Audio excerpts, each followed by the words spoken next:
Queridas y queridos hermanos, hoy nos acercamos a leer la Escritura Sagrada contenida en el Evangelio según Mateo, continuando donde nos quedamos la semana anterior, el capítulo 14, a partir de los versos 22 hasta el verso 33. Leemos de la traducción de la Biblia Reina Valera Contemporánea. En nombre de Dios, Padre, Dios Hijo y Dios Espíritu Santo. Amén. Enseguida, Jesús hizo que sus discípulos entraran en la barca y que se adelantaran a la otra orilla, mientras él despedía a la multitud. Luego de despedir a la gente, subió al monte a orar aparte. Cuando llegó la noche, Jesús estaba allí solo. La barca ya estaba a la mitad del lago, azotada por las olas porque tenían el viento en contra. Pero ya cerca del amanecer, Jesús fue hacia ellos caminando sobre las aguas. Cuando los discípulos lo vieron caminar sobre las aguas, se asustaron y llenos de miedo gritaron: ¡un fantasma! Pero enseguida Jesús les dijo: ánimo, soy yo, no tengan miedo. Pedro le dijo: Señor, si eres tú, manda que yo vaya hacia ti sobre las aguas. Y él le dijo: ven. Entonces Pedro salió de la barca y comenzó a caminar sobre las aguas en dirección a Jesús. Pero al sentir la fuerza del viento, tuvo miedo y comenzó a hundirse. Entonces gritó: Señor, sálvame. Al momento, Jesús extendió la mano y mientras lo sostenía, le dijo: hombre de poca fe, ¿por qué dudaste? Cuando ellos subieron a la barca, el viento se calmó. Entonces los que estaban en la barca se acercaron y lo adoraron diciendo: verdaderamente tú eres Hijo de Dios. Palabra de Dios. Mis amores, en el Nuevo Testamento tenemos no uno, sino 4 documentos, 4 libros identificados como evangelios. Y es importante que prestemos atención al hecho de que se les llame evangelios, así como al hecho de que tenemos 4 y no uno solo. Evangelio es una palabra griega que significa buena noticia. Tan simple como eso, buena noticia. Y una buena noticia es algo que provoca alegría, es algo que provoca bienestar, entusiasmo, inspiración, motivación y otras tantas sensaciones que lo que hacen es elevar el ánimo humano. Una mala noticia puede tener el efecto contrario. Y es indispensable recordar esto, pues la religión cristiana, ¿usted sabe cuál es esa religión?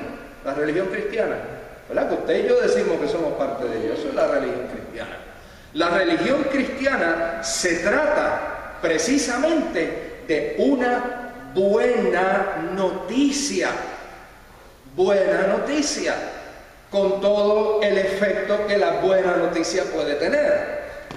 Sin embargo, cuando escuchamos a algunas y algunos cristianos y observamos la forma de actuar y de tratar a otras personas, lo menos que podemos sentir es el efecto de una buena noticia. Mis amores, si nuestra vivencia religiosa viene a convertirse en un conjunto de dogmas para memorizar, o en rituales insípidos que se repiten sin conciencia, o en preceptos que cargan y aprisionan el ser, quizás necesitemos revisar nuestro acercamiento a la espiritualidad. Porque la buena noticia no es un gravamen. La buena noticia es alegría, es gozo. No oprime, sino que libera. No amarga, sino que endulza nuestro caminar. En la fe cristiana, ese evangelio, esa buena noticia, no es otra cosa que el reino de Dios, según manifestado en la enseñanza y en la práctica de Jesús el Cristo. Ahora bien, el hecho de que tengamos recuerden, no es uno, son cuatro documentos a los que se les llama evangelios, es importante, porque los cuatro asumen el papel, el rol, la función de ser testigos de la vida de Jesucristo en un tiempo y en un espacio específico. Las tierras palestinas del siglo I de la era común. Es importante que recordemos que Jesucristo es y será uno, pero la forma, la manera de experimentar a ese Jesucristo puede ser tan distinta como distinta es cada persona de las demás. Hay acontecimientos en la vida de Jesucristo que impactaron de forma particular a quienes los presenciaron y a las comunidades que escucharon y recibieron esos primeros testimonios.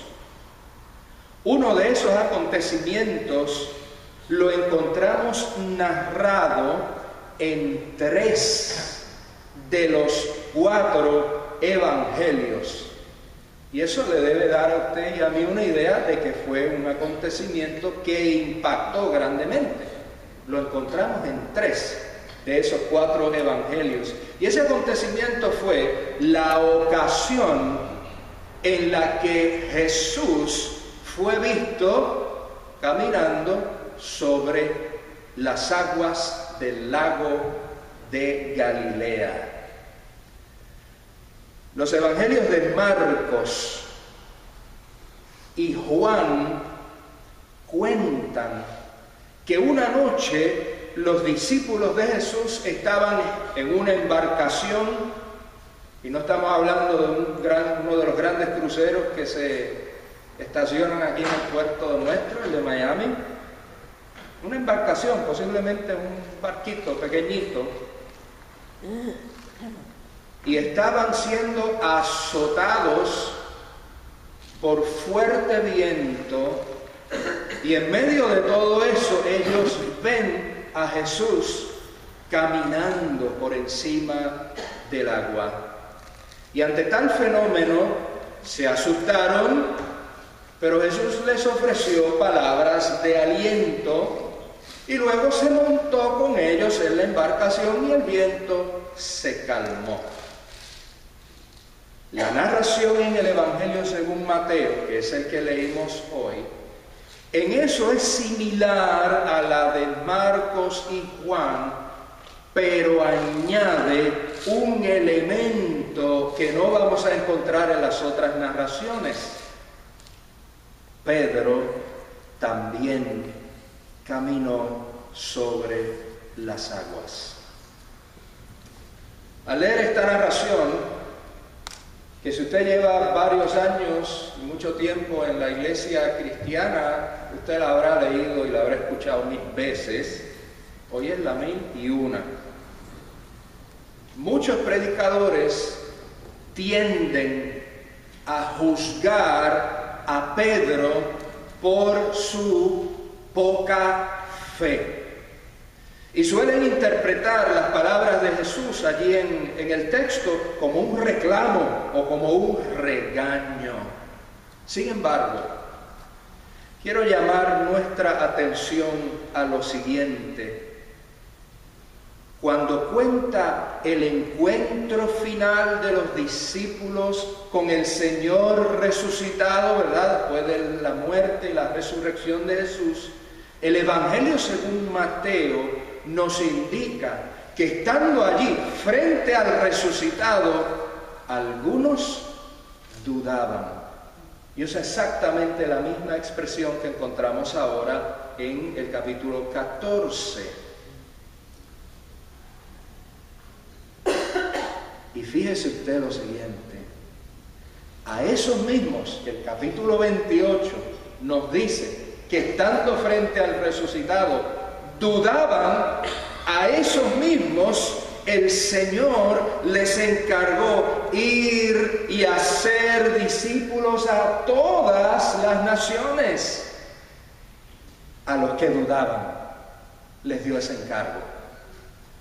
Y me parece a mí muy necesario que a estas alturas nosotras y nosotros entendamos e internalicemos que la fe y la duda coexisten, que ambas son parte fundamental de la complejidad de la experiencia humana. Claro está, es bien fácil juzgar a Pedro si uno no es quien está en la situación de Pedro. ¿Sabe usted? Lo mismo ocurre aquí bien cerquita, en la calle 7 Northwest, por allá llegando a la avenida 17, cuando en un juego de béisbol, sentados entre las gradas, comiendo popcorn y tomando cerveza, es fácil opinar sobre lo que hacen los jugadores. Pero vaya usted y métase en el campo de juego a ver si la historia es la misma, ¿verdad? Tan sencillo como eso. Yo tengo que confesar que al leer esta narración también me sentí muy inclinado e impulsado a juzgar a Pedro, pero por razones distintas, no por el asunto de la fe. Ya en otras ocasiones he dicho desde aquí que es mejor tener poca fe que tener ninguna fe. Y Jesús decía que aunque fuera del tamaño de un granito de mostaza, ¿verdad? Con eso basta. Pero mi incomodidad inicial con Pedro tenía otro origen, no era el asunto de la fe. Yo lo estaba juzgando por lo que percibía como la inutilidad de querer también caminar sobre el agua. Me parecía innecesario, me parecía pretencioso y arrogante de su parte. Y pensaba, ¿y quién se cree este Pedro que es?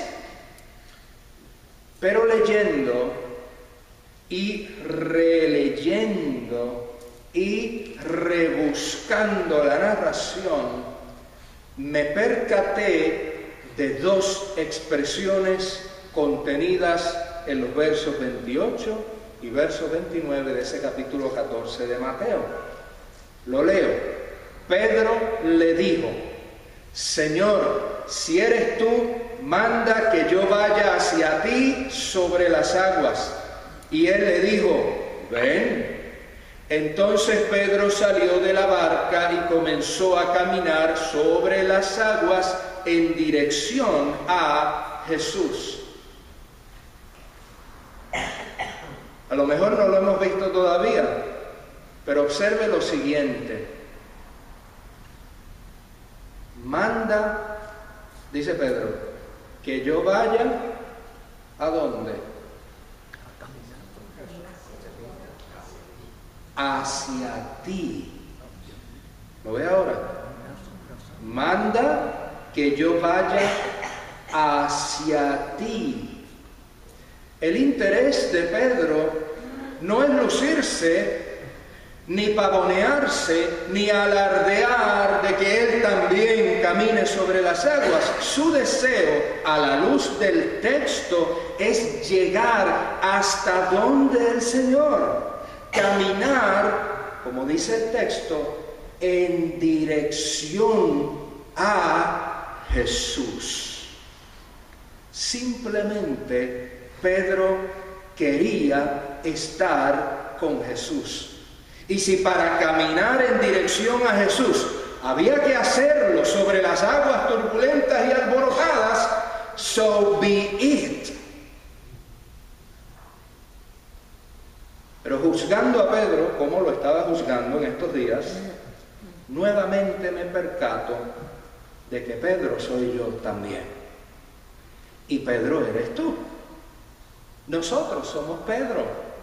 Y la narración, más allá de cumplir la función de contar o de dar alguna información, decir sobre un acontecimiento, la narración tiene la función de convertirse en una metáfora de la vivencia cotidiana de aquellas y aquellos que se identifiquen a sí mismos como discípulos del Señor. Y me parece que eso es lo que hacemos nosotros, ¿verdad? Decimos somos discípulos del Señor. Así que viene a convertirse en una metáfora de nuestra vivencia cotidiana. Amadas y amados, la experiencia humana no necesariamente es un camino pavimentado y adornado con flores y mariposas. Usted y yo lo sabemos, muchas veces la vida es como aguas turbulentas, agitadas por fuertes ráfagas de viento. Y en medio de todas esas circunstancias, tenemos que decidir si dejamos al viento acaparar nuestra atención o si mantenemos el enfoque en dirección a Jesús. En ocasiones, el viento podrá desviar nuestra atención y nos sentiremos ahogarnos, pero aún en medio del hundimiento y el ahogo, el Señor está presente para echarnos una mano y levantarnos. Pues a fin de cuentas, es mejor estar en el agua embravecida con Jesús que en un bote a la deriva alejado de Él. Aún con el viento embravecido, si decimos, Señor, manda que yo vaya hacia ti sobre las aguas, seguramente el Señor nos volverá a decir, ven, soli Deo gloria. Señor de la vida, de la muerte y de la historia, concédenos claridad y humildad para comprender tu enseñanza, para comprender tu llamado y para caminar en dirección hacia ti, indistintamente del viento, de las aguas, indistintamente de las circunstancias complicadas, dolorosas, agitadas abultadas de la vida. Esa en tu dirección donde debemos movernos, es en tus pasos donde debemos caminar. Concede pues a estas y a estos hijos tuyos, presentes en el santuario o a través de múltiples lugares en la distancia, el valor y la temeridad de caminar en tu dirección, aunque haya que echarse a las aguas turbulentas del camino. Por Cristo Jesús, así rogamos y así creemos. Amén. Amén. Y amén.